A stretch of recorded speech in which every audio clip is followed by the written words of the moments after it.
In this video, I want to motivate you. Yes, motivate you. All my videos are to motivate you, but this video especially. I want you to think about the following. When you have a drug cartel, let's say you have a drug cartel somewhere in Venezuela. They sell drugs.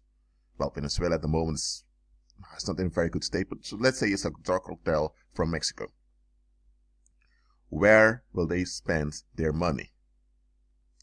They will spend their money on their drug dealers and on their partners. If you have several fake businesses, they will spend money on those fake businesses to make them appear real. Why? Because they need those fake businesses for money laundering. So any drug dealer or driver that works for them, they need to invest in their safety, in their cover, so that nobody would find out what they're doing. They need to invest in their people. If they don't, they will lose as a drug cartel and it may cost them their lives. Let's go to another parable. If you have a hospital, will they invest in the patients or in their own staff? The hospital will invest in, it will invest in its own staff. Because without the staff, you can't help the patients. Yes, the hospital is there for the patients. Yes, that's the purpose of the hospital. But in order for the patient to be served, you need to have a well-trained staff. So the first priority of the hospital is not the patients, but its staff. You get what I'm saying here? If you say that the priority of the hospital is its staff, people may think that it's a corrupt hospital. No, this is how it ought to be. If you have firefighters, they are trained to go into dangerous circumstances to rescue people. However, the fire departments have protocols to keep the firemen safe. Why? Without the firemen, you have no firefighters. Without the firemen, you don't have anyone to rescue people when they are in danger. So a firefighter or fireman, whatever term you prefer, is not allowed to just go into a sea of flames to rescue someone. No, he needs to follow a protocol because his safety matters. You get what I'm saying here? It doesn't matter how passionate he is about saving people's lives, he needs to follow the protocol to guarantee his own safety, because if he's not safe, how is he going to rescue people out of the fire? Now, in all these parables, there's one red line. You have to invest in your own, primarily because if you are not well invested, how are you going to be a blessing or how going to be a blessing unto others? How can Christ bless you to be a blessing, yet you're not invested in the blessing of Christ? Please explain that to me. Okay, let me say it one more time. How can you be a blessing unto anyone if you're not invested in the blessing? This is what pagan Christianity taught many of you. That you have to focus on others, and not on yourself. I understand what they're trying to teach you, but it's wrong what they're doing. Yes, you should be other focused. There's nothing wrong with that. But you should not be focused on everyone unconditionally. Yes, God's glory will be magnified throughout the earth, so we don't have the respect of persons. I understand that. Just understand that when Christ blesses you or empowers you, you're meant to invest in that blessing. You're meant to operate in it. It's by you operating in it that the power will flow and others are touched and others are reached. But if you focus on making other people happy and pleasing others, then you're not walking in the power. Look, there's nothing wrong with pleasing other people. There's nothing wrong with de-escalating stuff and quote unquote keeping the peace. In itself, there's nothing wrong with those things. But it shouldn't go at the expense of you walking by faith. But pagan Christianity, through its Babylon churches and pagan pastors, taught you never to invest in yourself. And then you have the world at the other hand who tells you that to invest solely and only in yourself. Both are wrong. What you ought to do is renew your mind so that you can operate in the power of the Holy Spirit. And you operating in that power is investing in yourself in a Christ-centered manner. And by doing this, the abundance will flow through you, and without you being aware of it, you have an impact on other people. So often you're not even aware that you're having an impact on other people, you just have it. Why? Because you walk by faith. Let's go back to the parables I give unto you. That drug cartel, that hospital, the firefighters, or to the fire departments.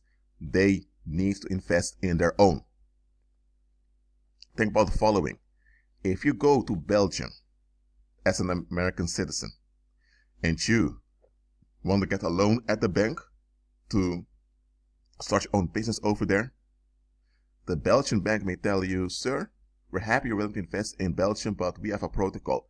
Belgians first. Or if you're not from Belgium, people from the EU first. Because we belong to the regional integration of Europe. We belong to the internal market of the EU. Therefore, our loyalty is primarily to the internal market. So if you're from Belgium, you are preferred. Or if you're not from Belgium, but you're at least from one of the EU member states, we prefer you before we get involved with people outside of the EU. Why? Because we need to value our heritage. If we would give loans to so many people from America and not to our own here, it will go at the expense of our own, and we would be making others rich at our own expense, and the others who become rich will likely invest it in their own. So we would be helping to the others to destroy ourselves. We're not going to do that. You may be declined, for real. If you're from Belgium, you don't have a job, you're on welfare, and you think, you know what, I may want to become an entrepreneur, and you go to a Belgian bank, they will likely tell you, sir, you can enroll in the programs and we're willing to help you. You'll get a coach. What's going on there? They are practical. They are not against people outside the EU wanting to invest and do things in Belgium, but they realize to be practical and realistic, you need to invest in your own. Every ethnic group, or every group for that sake, needs to invest in their own, or else it cannot operate nor exist as a group. The Chinese do this. Not all Chinese people know each other because there are too many of them, but the Chinese in diaspora, they favor their own. They look after their own. I'm not saying they're one big happy brotherhood where everyone loves one another and cuddles one another. No, I'm not saying that. But they have this cultural principle that they favor their own. If you have a Muslim community, a Muslim community in a country, and one Muslim opens a Islamic supermarket, and the other opens an Islamic bank, the other Muslims in that country will, not always, but in general, they will favor the Islamic supermarket and the Islamic bank above the others. And by doing that, you develop a local Islamic economy in a host country, so that when the recession hits the host country, the Islamic people can continue in ease. Why? Because they favor their own. That's why you can have, for example, 20 Muslims arrive in a nation, and within 20 years, you have a whole community of maybe 2,000 Muslims over there. Why? Because they favor their own and they're practical. They don't go to a foreign place and become dependent on the host country. No, they make sure they have their own thing, just in case the host country turns on them or things go wrong with the host country. What am I teaching you here? This is nothing new that I'm saying, but I just want to motivate you. Do something new. You have the Holy Spirit, right? Begin to do something new. You may think about learning an additional language. Maybe Italian, maybe Russian, I don't know, maybe Swahili. Do something new. You may take an at-home course about something else. Do something new. You may think about socializing with other people for a while. Do something new. Invest in yourself in a Christ-centered manner. Being Christ-centered doesn't mean that you are irrelevant. Yes, you are relevant. You're quite relevant. But that relevancy Okay, it will only serve its best purpose when it's used for Christ's glory. So you invest in yourself in a Christ-centered manner. That's what you do. It's weird. Reprobates all over the world blame believers for what they cause on the earth and expect believers to spend their efforts on making things better for the world, while the reprobates don't do a thing for the improvement of their worlds that they are ruining.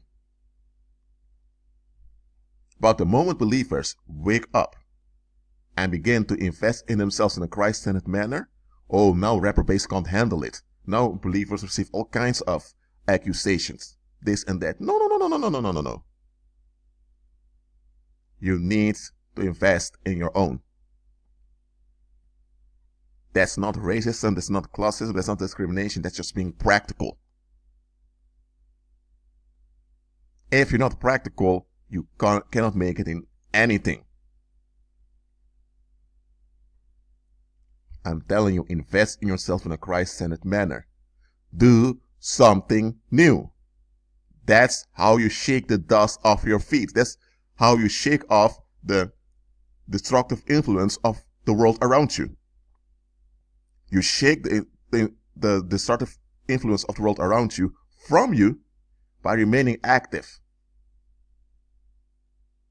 I mean it. It's time for you to operate in a practical manner. That's it for now. Agree with Christ and be at peace.